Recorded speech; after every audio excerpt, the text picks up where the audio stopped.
All right, and we are back here on the GSMC Football Podcast. And for the second part of the show, we're going to now talk about one of the playoff games in the NFL. We'll now move into that. The Bills Broncos game, which, if you watched the show yesterday, you saw that I listed that as or ranked that as my most intriguing matchup going into this weekend. Also, I wanted to answer a couple of Anthony's comments before we went to break. He said, I think Carson Beck made the right decision. He saw that his draft stock got affected really bad. Instead of being drafted in the first 3 rounds, he was going to be drafted in the fourth. Yeah, I agree. I agree with that.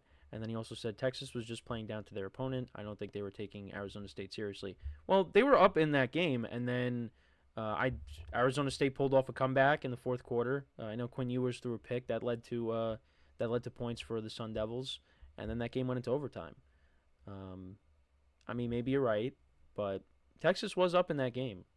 That game could have been over after 4 quarters, but the Quinn Ewers pick, and that led to part of the reason they came back in the fourth quarter. I think that was part of the reason why they came back. But let's get into some NFL stuff, shall we? So yeah, this game here. I am intrigued by. I like how the Broncos have been playing as of late.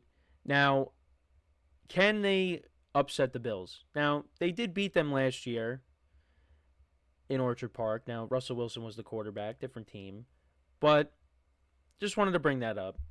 But also it was because the Bills, I think they were off sides on the field goal attempt by Will Lutz, and then that led to a 5-yard penalty. There was a re-kick, and then Lutz made the field goal, and they won at the end. But, it's different now because now you got a rookie quarterback in there. And obviously, the Bills are different. There's no Stephon Diggs in this game. But I am really intrigued by this game. The Broncos are a team that I did not expect to be at this point. I thought they were going to be a 5-win team. But they're here now as the 7th seed. And I do think they have a shot. Now, it is a pretty big line. I think it went up to 9.5. I want to double check, though. It's 8. All right, so it's 8.5. But yeah, still, pretty big line. And the Broncos are coming off of a dominating performance over the Chiefs' backups. Now, yeah, you don't want to get caught up in that because it was the Chiefs' backups. I don't think we're going to see the Broncos put up 38 points in this game. The key for the Broncos is they need to, and I've definitely said this before, is to establish their running game. They need to get a consistent running game in this matchup because the Bills can put up points with anybody, and they put them up in bunches. And I think if the Broncos have to get into a shootout with the Bills, I don't think they're going to be able to keep up offensively. But if they can keep the game close, if they can dominate time of possession, if they can sustain drives and keep Josh Allen and that offense off the field, I think they got a shot. I think that, and that's easier said than done. Bo Nix put together a nice rookie season. I didn't really know what to expect from him going into this year, but I've continued to praise Sean Payton and the coaching staff for what they've been able to do with this team. And, Bo Nix looks like the Broncos found their franchise quarterback. And the Broncos, it's been a long time since they made the postseason. The last time they made it was when they won the Super Bowl. Back in 2015, Super Bowl 50.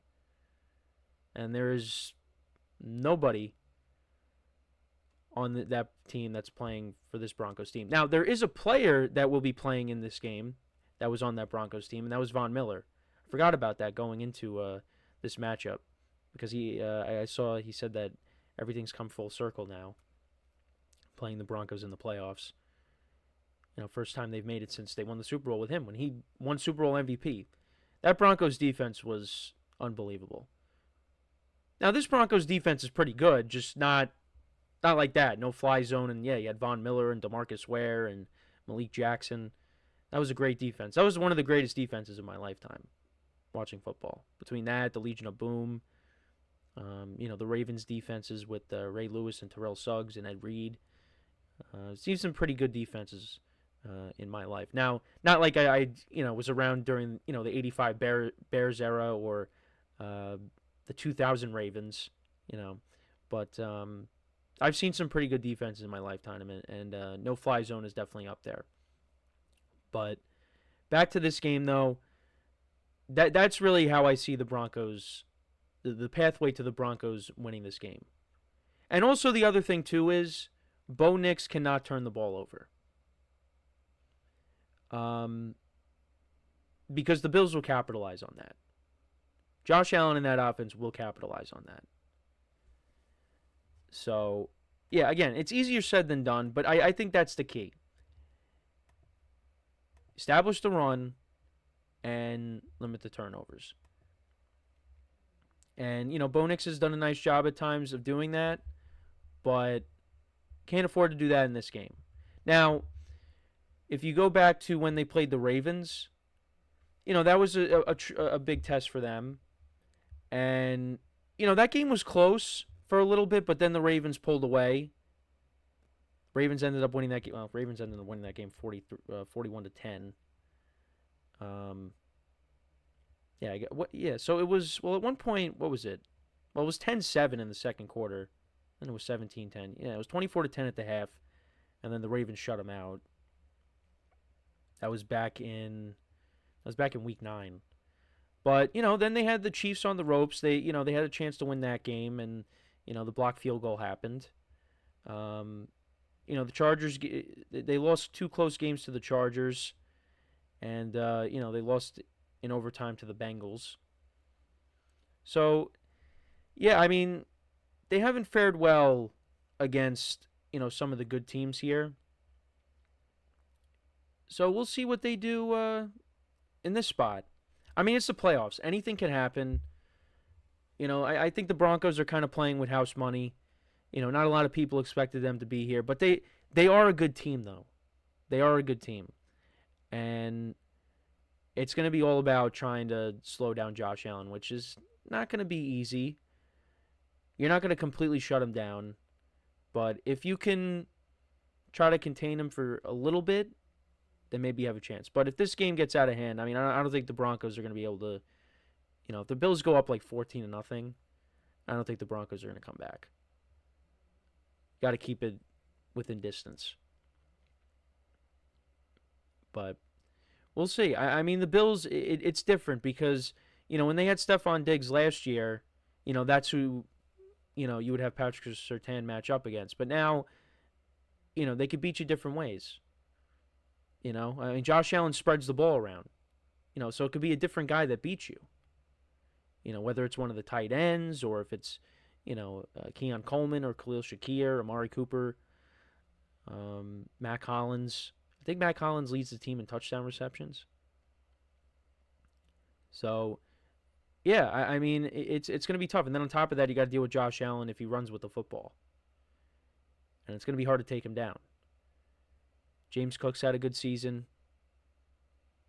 So, yeah, I'm curious to see how it goes. But I could definitely see this game being a blowout in the Bills' favor.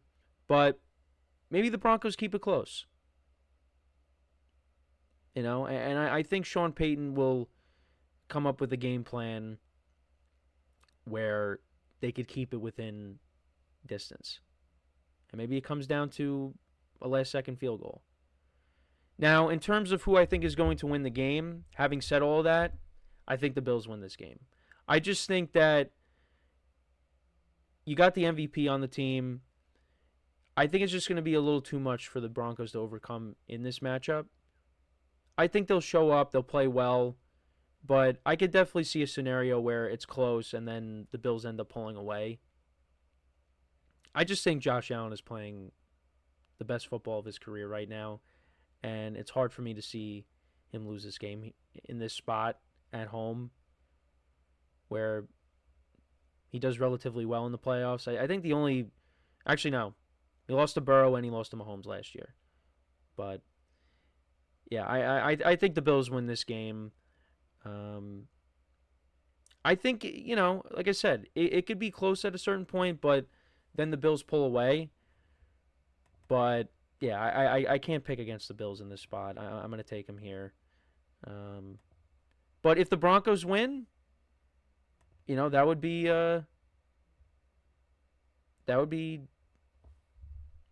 unexpected. I mean, at this point in all my years of watching football, nothing surprises me. But I definitely would be maybe a little surprised because going on the road, rookie quarterback. I think the Bills should win this. So yeah, I like the Bills in this spot. I think they get the win. But yeah, let me know what you guys think though about this matchup. Who do you think wins? Let me know. And this will be a Nance Romo vehicle, 1 o'clock p.m. Eastern Time on CBS. So that'll get us started for the Sunday tripleheader. So we got 2 Saturday, 3 Sunday, and then the Monday night game between the Rams and the Vikings, which we will preview on Monday. So, yeah. But let me know what you guys think, though. Who wins? I got the Bills winning. I might take the Broncos with the points. Maybe they win. Bills win 31-23, 31-24, something like that. I don't know. Maybe that's a little too high scoring. Or 27-20 maybe. Like I said, I think I might lean towards taking the Broncos with the points, but I just can't pick against the Bills. I can't. But that's my prediction. Who do you guys think is going to win this game? So before we go to break, just want to remind you guys once again, tip or donate, get your comments recognized. Make sure to hit that super chat button in the chat if you want to see me acknowledge any thought or comment you may have throughout the live broadcast. Makes the show more lively, more entertaining between myself, the host, and you guys, the viewers. We appreciate you guys' viewership each and every day, so any contribution you can make to the show means the world to us as we put out content for you guys each and every day. And also, the other way to help out the show is by going to the link at the bottom of the show segment on the ticker, GSMCPodcast.net. That is GSMCPodcast.net. So when we come back from our next break, we will preview the 2 Saturday games, the Chargers and the Texans, and the Steelers and the Ravens. We'll get into those games, and I'll give you my predictions for those matchups when we return. So with that being said, stick around, and we'll be right back here on the GSMC Football Podcast.